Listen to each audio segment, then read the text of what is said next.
playing Scott Pilgrim and having a banana up his arse and not another teen movie? Taking on a character who is known to be stoic, to the point, and militaristic. It didn't seem like a match made in heaven, but like the Jokers and Jackmans of the world, Chris Evans proved he had this whole acting rigmarole down pat from the very first scene. Captain America the First Avenger simply would not work without Chris Evans' performance. My biggest problem with Cap in the comics as an outsider to a lot of his stories at the time was that he looked and felt really dull, really square-jawed, stereotypical gung-ho superhero. He had the chin of a more tongue-in-cheek character like the Tick or Mr. Incredible, yet everyone seemed to take him super seriously and it just put me off completely at first. What Chris Evans' performance swayed me on was the vulnerability he brought to the character. The key thing about this performance is that I believe there's a tiny little 90-pound nerd on screen, even when he's amped up and full of super soldier serum. His temperament, his somewhat timid nature, it all feeds in. He's not charming in the same way that Tony and Thor are charming.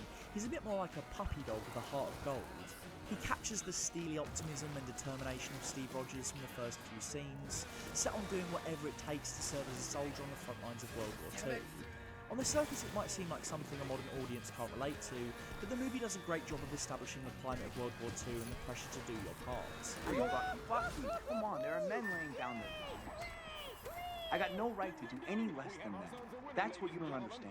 He gets wailed on left, right and centre, but he sticks to his principles, and we see that from his